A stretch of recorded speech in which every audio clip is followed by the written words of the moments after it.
کہ چکن بنواتے ہیں تو وہ سب ٹھیکیدار جو ہے وہ کماتا ہے اور مزدوروں کی حالت وہی ہے. ہم بنارسی کپڑے تیار کراتے ہیں کندھے کے اوپر. اب مشینیں لگ گئی ہیں, آپ کماتے ہیں اور وہ اس کو اتنے ہی 2 پیسے ملتے ہیں. آپ چلے گئے تو بریلی میں سرما بن رہا ہے, کہیں چاق اور کینچی بن رہی ہے. ایک ایک شہر اپنی پہچان رکھتا ہے کہ دوسرے شہر میں وہ چیز آپ کو اس طرح نہیں ملے گی. لیکن ہم نہیں وہ کر پا رہے ہیں جو ہم کو ان کے ساتھ کرنا چاہیے تھا. جب یہاں آئی تو میں نے بھی دیکھا کہ تعلیم کی بہت کمی تھی, ذہانت کی کمی نہیں تھی. ذہانت, آپ کسی کے ایک کہاوت, ایک مشہور شعر ہے, خدا کی دین کا موسیٰ سے پوچھیے احوال کہ آگ لینے کو جائے پیمبر ہی مل جائے. آگ لینے کے لیے طور پہاڑ کے اوپر چڑھے تھے وہ, لیکن وہ آگ نہیں تھی, وہ خدا کا نور تھا. آواز آئی, اے موسیٰ اپنی چپلیں نیچے اتارو. جس کو تم آگ سمجھ رہے ہو, سردی سے جا رہے تھے پہاڑ کے اوپر, جس کو تم آگ سمجھ رہے ہو یہ اللہ کا نور ہے.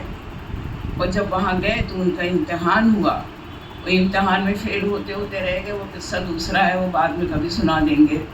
لیکن یہ ہے کہ ہمارے یہاں قدم قدم پر, جگہ جگہ پر آپ کا امتحان ہوتا ہے. ہمارے یہاں ہنر کی کمی نہیں, ہمارے یہاں ذہن کی کمی نہیں. وہ جب اس کے اندر ایک بودا رکھتا ہے تو وہ یہ نہیں دیکھتا ہے کہ وہ چمار ہے کہ کمہار ہے کہ ہندو ہے کہ مسلمان ہے کہ کرسچن ہے, کچھ نہیں. آپ کو کہیں بھی وہ چیز مل جائے گی جو ہم سے بہتر ہوگی. جو ہم کھڑے ہو کر غرور کرتے ہیں کہ ہم اتنے بڑے آدمی ہوں, اتنا پڑھے ہوں, اتنا, ہم سے بہتر مل جائے گا. اس چپراسی کے پاس صرف ایک پھٹا ہوا چادرہ تھا, پھٹا ہوا, دیکھیے میں کہیں, صرف ایک چادر. اس چادر کو لپیٹ کر ہمارے بی ایچ یو میں فٹ پاتھ کے اوپر گھاس چھیلتا تھا. اور جب اسکول جانا ہوتا تھا تو گھر جاتا تھا اور وہی چادر لپیٹ کر وہ 2 کلومیٹر دور گاؤں کے اسکول میں جاتا تھا. بنارس میں اس وقت کوئی اسکول نہیں تھا جو ایسے بچوں کو پڑھاتا. اور وہاں سے جب آتا تھا تو کھانا کھا کے اسی چادر کو کمر سے کھول کے اپنے سر پر اوڑھ کے سو جاتا تھا. یہ تھوڑے دن تماشا میں نے بھی دیکھا. پھر میں نے اسے بلایا کہ بیٹا تم پڑھتے کیوں نہیں؟ اس نے کہا ہمارے پاس کھانے تک تو ہے نہیں تو ہم پڑھیں گے کہاں سے. ہم نے اچھا پڑھاتی ہیں. اور اس تاریخ سے ہم نے پڑھانے کا سلسلہ شروع کیا. پورا بی ایچ یو جانتا ہے کہ جتنے بچے میرے گھر سے پڑھ کے نکلے, غریب بچے, وہ شاید کسی کے یہاں نہیں نکلے ہوں گے. کیونکہ میں خود بڑی غربت سے پڑھ کر آئی تھی, بڑی غریبی سے پڑھ کر آئی تھی. اور جب میں نے بی ایچ یو میں پرائیویٹ اپیئر ہوئی تھی, کوئی مجھے جانتا بھی نہیں تھا, میں کسی ٹیچر کو نہیں جانتی تھی, پرائیویٹ اپیئر ہوئی تھی اور میں نے یہاں ٹاپ کیا, گولڈ میڈل ملا, ہائیسٹ نمبر ملے, سب کچھ مل گیا. تو میں نے کہا کہ میں کیوں نہیں یہ کر سکتی ہوں کہ ایسے لوگوں کو پڑھایا جائے. کیا پتہ ان میں سے کون ایسا ہو. اور آپ یقین کیجئے کہ میرے گھر سے I A S, P C S, engineer سب بن کر نکلے.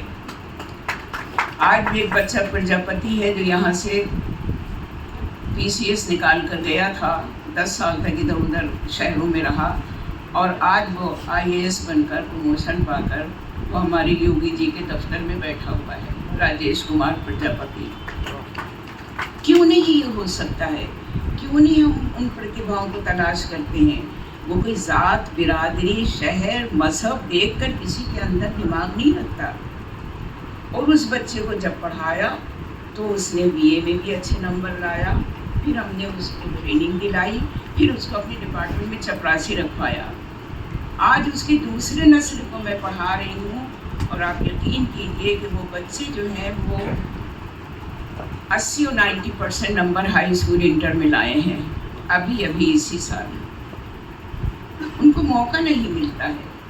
وہ موقع پیدا کیجئے, کیونکہ تعلیم کا مقصد یہ نہیں ہے کہ جس دن ہم کو مل گئے نوکری ہم نے کہا واہ ہماری محنت کا صلہ مل گیا اب تو ہم بیٹھ کر گول گپے کھائیں گے. نو, زندگی از ناٹ گول گپا. آپ تلاش کیجئے ان لوگوں کو جو ہم سے بہتر ہیں. اور وہ بچے آج بھی اس گاؤں میں پڑھ رہے ہیں, اور میں ان کے گھر جاتی ہوں, مجھ سے ملتے ہیں. اور وہ چپراسی جو تھا وہ اگلے سال ریٹائر ہونے والا ہے. تو یہ تمام چیزیں ہمارے یہاں بکھری ہوئی ہیں, لیکن جب ہم ایک بار ہمیں سروس مل جاتی ہے ہم کہتے ہیں ہماری محنت کا بدلہ مل گیا, اب ہم بھی عیش کریں گے. اپنی زندگی عیش نہیں ہے، وہ دیتا ہے آپ کو، اور جب ہم اوپر جائیں گے ہم سے ایک ایک پیسے کا حساب لے گا کہ یہ میں نے تم کو میں نے دیا تھا، تم نے کیا کیا دوسروں کے لیے، تب ہم خاموش کھڑے ہوں گے۔ وہ سلسلہ آج تک جاری ہے، اور اسی کا نتیجہ ہے کہ آج 84-85 برس کی عمر میں اس سال ابھی 20 اکتوبر کو میں 84 کمپلیٹ کر کے 85 میں لگ جاؤں گی، اور میں اس کا شکر نہیں ادا کر سکتی، مجھے چھینک بھی نہیں آتی ہے۔ I am still going strong. 4 بجے صبح میں بستر چھوڑ دیتی ہوں، اذان نہیں ہوتی، وہ تو بعد میں ہوتی ہے، مولوی صاحب سوتے رہتے ہیں، میں 4 بجے اٹھ جاتی ہوں، مجھے اٹھنا ہے بغیر الارم کے، اور اس کے بعد رات کے 10-11 بجے مجھے بستر پہ چلا جانا ہے۔ یہ میرا روٹین پوری زندگی رہا۔ اگر ہم تھوڑی سی محنت دوسروں پر کریں تو خود اس محنت کا صلہ ہم کو بہت مل جاتا ہے۔ یہ میرا اپنا تجربہ ہے، میں نہیں کسی پر دباؤ نہیں ڈال رہی ہوں، لیکن ایک بار یہ کر کے دیکھیے تو آپ کے اندر وہ طاقت پیدا ہو جائے گی جس کو باہر سے ہمیں دودھ گھی دہی مکھن کو لینے کی ضرورت نہیں ہوگی۔ میں بہت سادہ بھوجن کھاتی ہوں، میرے ساتھ ایک وقت میں 7-8 بچے رہتے تھے، یہ سب شبنم ابنم جانتی ہیں، گھر میں رہتے تھے میرے، اس میں ہندو بھی تھے، میتر بھی تھے، چمار بھی تھے، پنڈت بھی تھے، اور میرے گھر میں شرط تھی کہ اگر کسی نے کبھی ذات برادری کا فرق رکھا تو وہ دروازہ ہے اس کے اندر مت آنا۔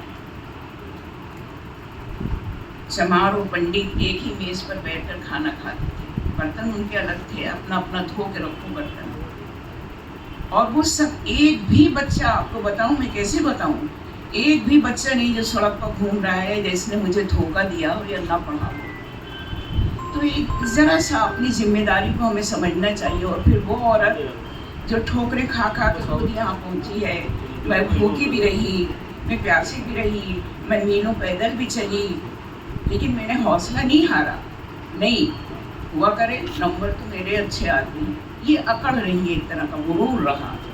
وہ گاڑی پہ آتے ہیں تو کیا ہوا، نمبر تو میرے اچھے آتے ہیں، یہ چھوٹے پن سے غرور تھا۔ تو آپ یہ نہ، جب ہم ابھی اپنے کو جب ٹٹولنا شروع کر دیں گے تو ہمیں باہر بہت سے لوگوں کو دیکھنے کی ضرورت نہیں رہے گی۔ اور یہ زندگی کا سب سے کامیاب تجربہ ہے میرا، جو میں آپ سے شیئر کر رہی ہوں۔ اپنے آس پاس اپنے کو پہلے دیکھیے، پھر اپنے آس پاس دیکھیے۔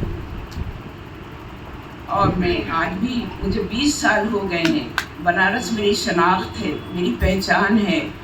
لکھنؤ سے میرا اتنا رشتہ نہیں رہا، لے دے کے بہت کبھی کبھی یونیورسٹی والے بلا لیتے ہیں سرکاری کام سے، بس میرے تمام رشتے میرے بنارس میں ہیں۔ آج بھی اکاشی کلا کستوری ہے، وہ دیکھے بیٹھی ہے ہماری ایک اور ریسرچ اسکالر، ان کی ابھی ایک کتاب چھپی ہے، یو پی اردو اکیڈمی میں گئی ہے انعام کے لیے، یہ کر رہی ہیں، شبنم کر رہی ہیں۔ ہمارے جتنے اسٹوڈنٹس ہیں ان میں سے کوئی خالی نہیں ہے، یہ یقین رکھیے گا۔ اور نہ صرف یقین کے خالی نہیں ہے، بلکہ اپنی پرتیبھاؤں کا بہتر استعمال کر رہے ہیں۔ تو یہ تمام چیزیں ایسی جو ہمیں آپ سے شیئر کرنی ہیں، اور میں آج بھی بڑے چین سے سو جاتی ہوں۔ موت آئے تو کہیں دیکھو صبح آنا، چلیں گے، ہمیں سونے دو، ہم تھک کے سو رہے ہیں۔ اور چور آئے تو اس سے کہیں دیکھو یہ سب پڑا ہوا ہے، کاٹ کباڑ جو چیزیں لے جاؤ، ہمیں مت جگاؤ۔ سچ مچ میرے پاس کچھ بھی نہیں ہے، نہ ایک رتی سونا ہے، نہ ایک رتی چاندی ہے۔ پینشن نہ ملے تو میرے کھانے کے لالے پڑ جائیں، اس پر 150 کتوں کو کھانا کھلاتی ہوں سڑک پہ۔ تو یہ سب کیسے چل رہا ہے، یہ کیسے چل رہا ہے؟ 1 لاکھ پینشن ہے، 1.25 لاکھ، میری سیلری نہیں ہے، 1.25 لاکھ پینشن ہے، 1.25 لاکھ پینشن ہے، جس میں سے 10,000 بھی میں نہیں کھاتی ہوں، کیونکہ مجھے کبھی نہ دوا لینی پڑتی ہے، نہ کپڑے بنانے پڑتے ہیں، نہ گھوڑا گاڑی ہے، نہ کچھ ہے، بس جی رہی ہوں پورے جوش، پورے ولولے اور پورے دبدبے سے جی رہی ہوں۔ یہ اس کو خود شناسی کہتے ہیں، خود شناسی، اپنے کو پہچانیے۔ جب ہم کسی کی طرف یوں انگلی اٹھاتے ہیں تو 4 ہمارے اپنی طرف رہتی انگلیاں، وہ ایک انگلی سے تو ہم کسی کو کر دیتے اشارہ، لیکن اپنے کو پہچانیے، خود شناسی۔ اگر ایک بار خود کو پہچان لیا تو پھر آپ دنیا کے سب سے کامیاب ترین انسان ہوں گے، اور میں اپنے کو سمجھتی ہوں، مجھے کبھی 2 پیسے کی دوا نہیں لینی پڑتی. کبھی کبھی میں سوچتی ہوں، میں ایمان سے بتاؤں کہ ارے 1.25 لاکھ پینشن مل رہی، کہیں میں کل کو بیمار پڑ گئی تو میرا علاج کون کرے گا؟ میں تھوڑے سے پیسے تو بچا کے رکھوں کہ شاید کوئی بیماری ہو تو میں علاج کروں. لیکن پھر اندر سے آواز ہوتی ہے یا اوپر سے آواز ہوتی ہے، کیا تو مجھے بھول گئی؟ اب تک کس نے ساتھ دیا؟ جو تجھے پیسے رکھنے کی ضرورت پیدا ہو گئی یا کوئی ایسی بیماری ہو دے دے کہ لے اب علاج کر کے دکھا. تو جب یونیورسٹی نے ہماری موت تک کی ذمہ داری لے لی ہے کہ ہم بیمار ہوں گے تو یہیں آ کر لیٹ جائیں گے، نہ شبنم نکالیں گی، نہ ان کی بہن نکالیں گی، نہ آپ لوگ نکالیں گے ہم کو. تو زندگی میں دوسروں پر ہمارا کہنے کا مقصد صرف اتنا ہے کہ دوسروں پر انگلی اٹھانے سے پہلے آپ صرف اپنی شخصیت کو دیکھیے، اپنا موازنہ کیجیے، اپنی لیاقت کو پہچانیے، اپنی قابلیت کا فائدہ اٹھائیے، اور اس کے بعد آپ کی زندگی کامیاب ترین ہوگی. جیسے میں اپنے کو بہت کامیاب اور سمجھتی ہوں.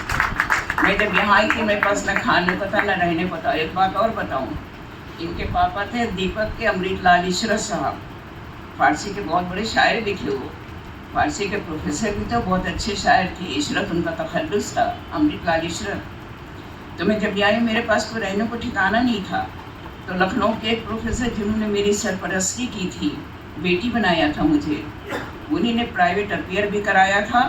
اور انہوں نے جب ٹاپر یہاں کے گولڈ میڈل پایا، نمبر پایا، یہ پایا وہ پایا، انعامات سب پائے، تو ہم کو پیپر کوالیفیکیشن پر ٹیمپریری اپوائنٹمنٹ مل گیا تھا. میں نے کوئی انٹرویو نہیں دیا تھا اور میرے پاس جگہ نہیں تھی. تو امرت لال عشرت صاحب ان کے شاگرد تھے ہمارے پروفیسر مسعود حسن کے، انہوں نے کہا کہ جاؤ عشرت صاحب کو میں خط لکھتا ہوں، ان کے یہاں رہ جاؤ. تو میں ان کے یہاں پہنچی تھی اور اس وقت کے بچے بہت چھوٹے چھوٹے تھے، 4-6 برس کے تھے، یہ اور جگو دونوں. تو ہم لوگ ایک ہی بستر پہ ہم لوگ سویا کرتی تھی، بچے ہمارے پاس سوتے تھے. بچہ جو بیٹھا ہے یہ بتایا کہ میرے پاس ہوتا تھا. تو جس میں دنیا میں اتنی دولت، اتنی محبتیں، اتنے دوسروں کے انعامات بٹورے ہوں، اس کے لیے پیسہ کوئی اہمیت نہیں رکھتا. پیسہ زندگی کی صرف ایک معمولی سی ضرورت ہے. اس عمر میں اچھے کپڑے بھی پہنوں گی تو لوگ کہیں گے بڑھیا پاگل ہو گئی.